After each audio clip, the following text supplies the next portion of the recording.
सो hey guys, कैसे हो आप सभी लोग। Welcome back to my channel एजी एंड आई मंग। तो गाइस, आज मैं एक्सप्लेन करने जा रहा हूँ बुक ऑफ एस्पर के एपिसोड नंबर 449 को, जो कि काफी ज्यादा अमेजिंग होने वाला है। इसलिए पहले ही वीडियो को लाइक शेयर कमेंट सब कुछ कर डालना। बाकी जिन लोगों ने अभी तक इसके पिछले एपिसोड को नहीं देखा है तो मैंने उस एपिसोड का लिंक इस वीडियो के नीचे डिस्क्रिप्शन में दे दिया है।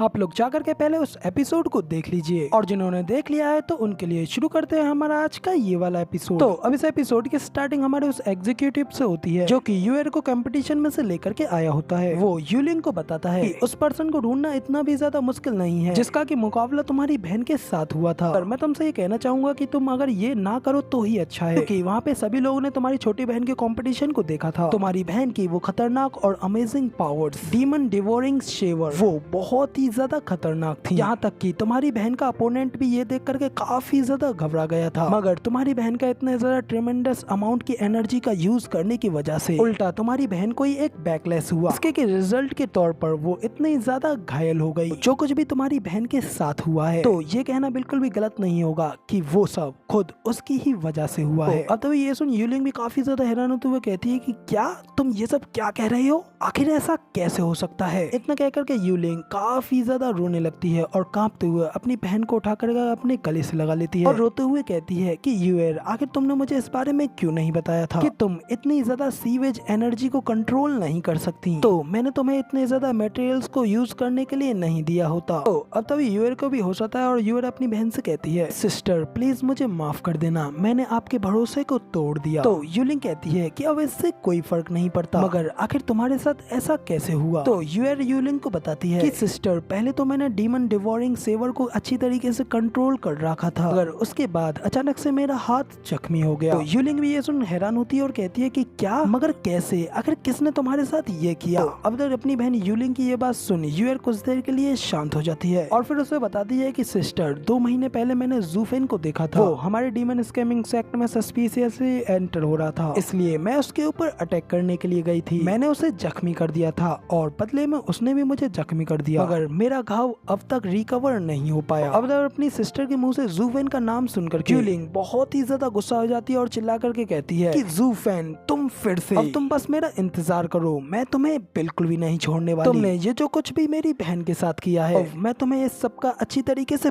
पे बैक करूंगी। तुमने मेरी बहन को बर्बाद कर डाला और मैं भी इसके बदले में तुम्हारी रिवंस को काट डालूंगी। तो अब तो क्विलैंग भी कहता है, हाँ क्या उसने ठीक कंपटीशन से पहले ही हमें इस चीज के बारे में चेतावनी नहीं दी थी। वो जरूर ही पहले से इस बारे में कुछ जानता था और उसने ऐसा नहीं होने दिया, या फिर ये कि वो ही इस सब के पीछे है और हमसे बदला लेने के लिए उसने ये सब किया है। तो इतना कहकर के क्विलैंग फिर से ऊपर की ओर देखता है, जहाँ से कि फिर से 2 और लोग आ रहे होते हैं। अभी क्विलैंग उन दोनों को देख और भी ज्यादा घबराते हुए कहता है कि नहीं, ये बिल्कुल भी अच्छा नहीं हुआ अब, क्योंकि ये सब यूएर के साथ हुआ है। शिट, तो फिर अब ये मेरे बेटे की बारी है। तो अब इसी के साथ में हमें 2 और लोगों को आते हुए दिखाया जाता है। वो वहाँ पे क्विलैंग के सामने आते हैं और क्विलैंग के बेटे गैंगर को नीचे जमीन पर बिल्कुल यूएर की तरह ही पटक देते हैं। तभी हमें गैंगर को भी दिखाया जाता है, वो भी बुरी तरीके से घायल होते हुए नीचे जमीन पर पड़ा हुआ होता है। तो अब तभी वो पहला वाला एग्जीक्यूटिव दूसरे से पूछता है कि आखिर अब इसके साथ ऐसा कैसे हुआ। तभी वो दूसरा वाला एग्जीक्यूटिव कहता है कि आज ये सब क्या हो रहा है, पहले ये लड़की और अब दूसरा ये लड़का, ये दोनों के दोनों ही बैकलैश से कोलैप्स हुए हैं। इन दोनों ने ही अपने अपने एक बड़े बड़े मूव का यूज किया और अगले ही मिनट ये लोग बैकलैश की वजह से इतने ज्यादा क्रिपल हो गए, और यहाँ तक कि इस लड़के ने तो बैटल पिल का भी यूज किया था, मगर इसका बैकलैश इतना ज्यादा स्ट्रॉन्ग था जिसकी की वजह से इसकी सारी की सारी बॉडी की वेसल्स तबाह हो गई। और अब जबकि ये लड़का पूरी तरीके से क्रिपल हो गया है, तो अब ये यहाँ पर इस लेबर ऑफिस की ही प्रॉब्लम है। मगर पता नहीं इन लोगों ने अपने आप को इतना ज्यादा फोर्स क्यों किया, और आखिर क्यों इन लोगों ने अपनी लाइफ को इतना ज्यादा रिस्क में डाला। इनकी जगह पर मेरी ओर देखो, मैं 9 सालों से आउटर सेक्ट में हूँ, लेकिन फिर भी मैं अब एक एग्जीक्यूटिव हूँ। तो अब तो भी पहला वाला एग्जीक्यूटिव कहता है कि ओ, तो मुझे समझ में आया। जबकि इधर दूसरी ओर क्विलैंग भी दुखी होते हुए अपने बेटे की ओर जाता है और वो भी गुस्से में जूफेन को कहता है कि जूफेन, तुमने मेरे बेटे को बर्बाद कर डाला,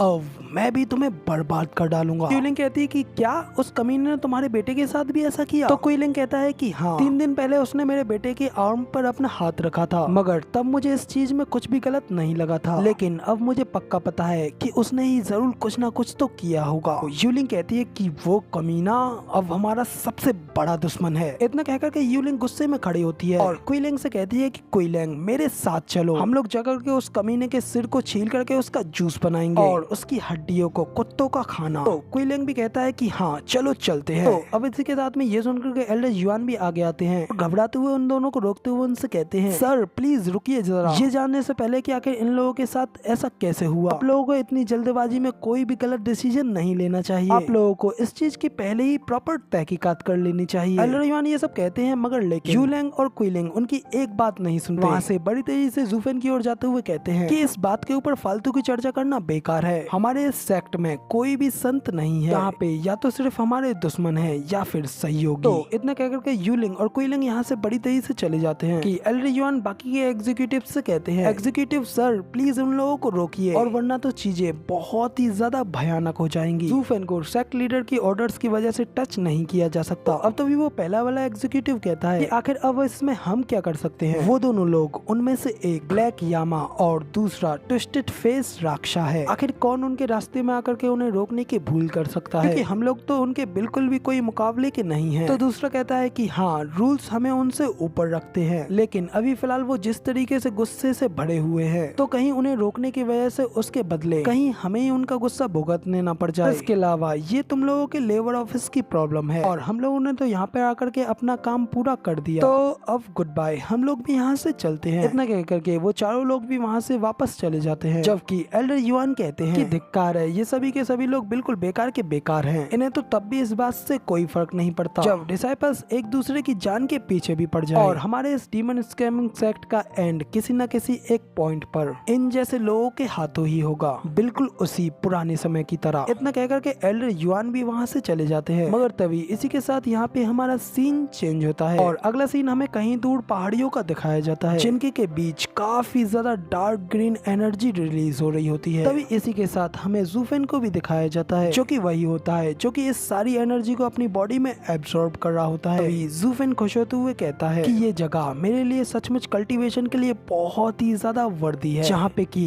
इस डीमन स्कैमिंग सेक्ट के लीडर्स और उनके एल्डर्स की बोन को दफनाया गया था। ये जिन एनर्जी सचमुच में अबेंडेंट है, मगर मेरे लिए तो ये बिल्कुल एक पावरफुल टॉनिक की तरह है। ये समाधियों के लिए भले ही शोक स्थान हो सकता है, मगर मैं ज़ूफेन, मेरे लिए ये जगह एक कल्टीवेशन पैराडाइज है। इतना कहकर के ज़ूफेन उस जिन एनर्जी को और भी ज्यादा तेजी से अपनी बॉडी में एब्सॉर्ब करने लगता है, जिसके कुछ देर बाद वो अपने मन में कहता है कि मुझे यहाँ पर कल्टीवेट करते हुए बस 3 दिन हुए हैं, और अब मुझे लग रहा है कि बस मैं ब्रेक थ्रू करने ही वाला हूँ, और मुझे इस तरीके की एक अच्छी जगह पर भेजने के लिए तो मुझे उन दोनों का शुक्रिया करना चाहिए। तो अब जब ज़ूफेन अपने मन में ये सब कह ही रहा होता है कि तभी वहाँ पर यूलिंग और क्विलिंग को भी आते हुए दिखाया जाता है, जबकि तभी ज़ूफेन भी पीछे मुड़ करके देखता है और उसकी नजर भी उन दोनों के ऊपर पड़ती है। अगर ज़ूफेन वहाँ पे उन दोनों को इस तरीके से देख थोड़ा हैरान हो जाता है, क्योंकि एक तरफ क्विलिंग होता है जो कि गुस्से में अपने दांत पीसते हुए ज़ूफेन को घूरते हुए अपनी पावर्स को फुल्ली अनलिस्ट कर रहा होता है, जबकि दूसरी ओर उसी तरीके से यूलिंग भी होती है, वो भी गुस्से में ज़ूफेन को घूरते हुए अपनी पावर्स को फुल्ली अनलिस्ट कर रही होती है। ज़ूफेन उन लोगों को इस तरीके से देख कहता है आखिर तुम लोगों के साथ क्या प्रॉब्लम है, तुम लोग आखिर मुझे इस तरीके से क्यों देख रहे हो। तो गाइज अब इधर ज़ूफेन के इतना कहने के साथ ही हमारा ये वाला एपिसोड यहाँ पे पूरी तरीके से कंप्लीट हो जाता है, और अब इसके अगले एपिसोड में हम लोग देखेंगे कि क्या ज़ूफेन और इन लोगों की फाइट होगी या नहीं। इसका पता तो अब आप लोगों को इसके अगले एपिसोड में ही देखने को मिलेगा। फिलहाल वीडियो पसंद आई हो तो यार एक लाइक कर देना, साथ ही कमेंट करके जरूर बताना कि आपको हमारा ये वाला वीडियो का एक्सप्लेनेशन कैसा लगा, और चैनल पर नए और आगे भी ऐसी अमेजिंग वीडियोस को देखना चाहते हो तो इस चैनल को सब्सक्राइब जरूर से कर देना। शुक्रिया।